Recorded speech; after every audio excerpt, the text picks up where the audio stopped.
And so at last we reached it. The end of the study on the Apostles' Creed.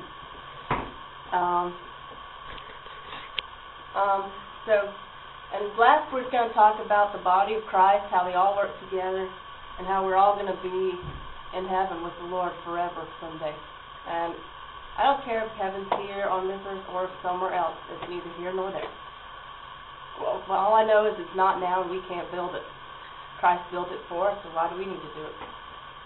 We just have to make disciples in His name. So starting out, we're going to read the famous 1 Corinthians 12, starting with verse 20. See, as it is, there are many parts, and there's one body. And we got operation here. It's one body. You've got a funny bone, spare rib, ankle connected to the knee bone. But they all fit together, and they're all different, and they're all one body. And it says, the eye cannot say to the hand, I don't need you. And the hand cannot say to the foot, I don't need you. On the contrary, those parts of the body that seem to be weaker are indispensable. That means we need the weak parts, like the little toe, the pinky, even the appendix. We need the appendix. And the parts we think are less honorable, we treat with special honor. And the parts that are unpresentable are treated with special modesty.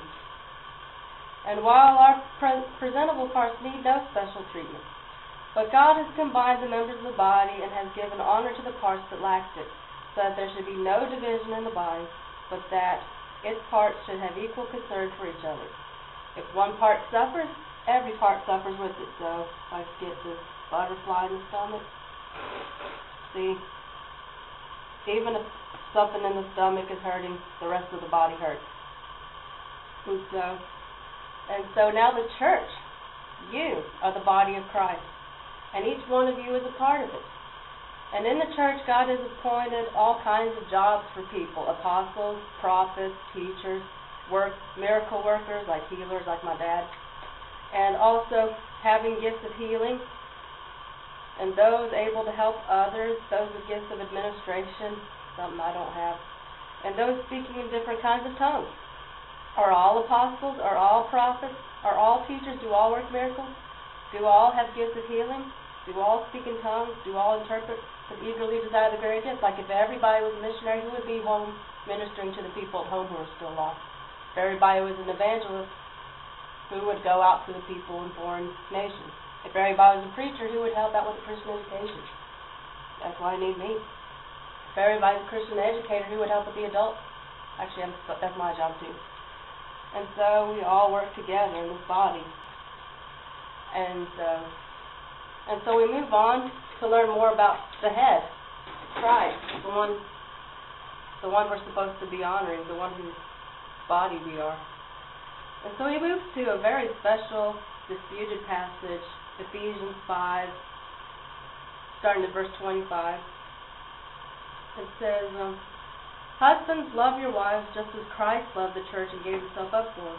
And girls, if you're looking for a husband, you need someone that's described here. And if you got a boyfriend, don't treat him like he's your husband, because he's not. Only do stuff with your husband that you're supposed to do with your husband. But anyway, you find a guy who will give himself up for you, who will make you a better person, who will honor you as much as he can. But this is what Christ did for us. He gave himself up for the church. He made her holy. He cleansed her by washing with water through the word, and to present her to himself as a radiant church, without stain or wrinkle or any other blemish, but holy and blameless. And there's actually one passage where it says, and I can't remember which one it is.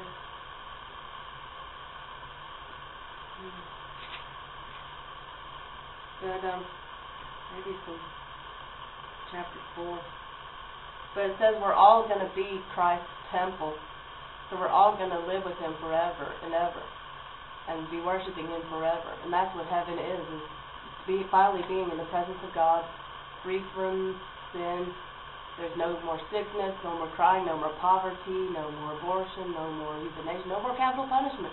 There's no more war or crime, because everybody's sins will be wiped away, and we won't have to sin anymore. There'll be no more death, because there'll be no more diseases. And we'll be in the presence of God. The only reason to live in the first place is because of God. And one more special thing about Jesus is chapter 1 of Revelation, which is amazing. It's like a scary picture of Jesus. No more the kind, cuddly guy who walked in Galilee who was Swedish somehow, even though he lived in Israel.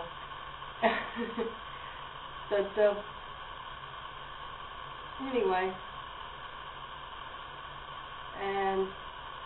but starting at verse 12 of Revelation 1, it said, I turned to see a voice that was speaking to me, and when I turned, I saw 7 golden lampstands, and among the lampstands was someone like the Son of Man, dressed in a robe, reaching down to his feet with a golden sash around his chest. So,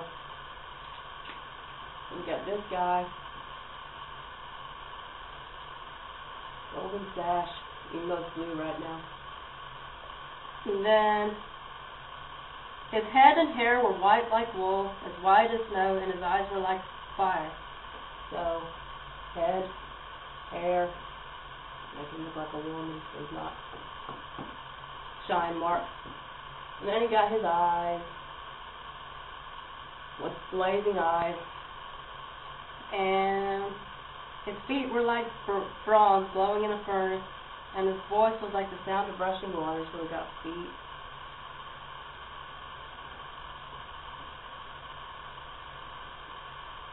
And they're glowing too, because they're like bronze and they're burning up. That's just hot, man. And his voice is like the rushing water, so water coming out of his mouth. And in his right hand are 7 stars. So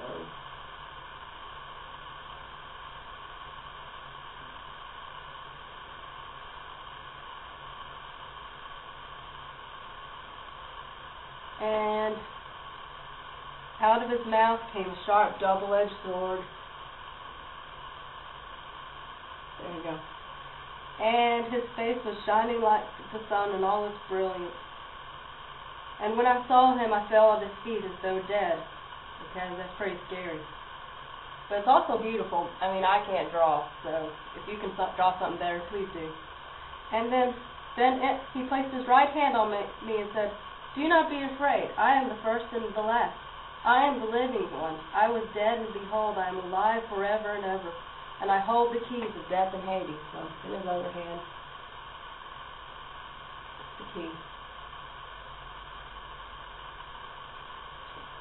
And so, he's in control of all life. He saves us from the dead. He's the only reason we exist.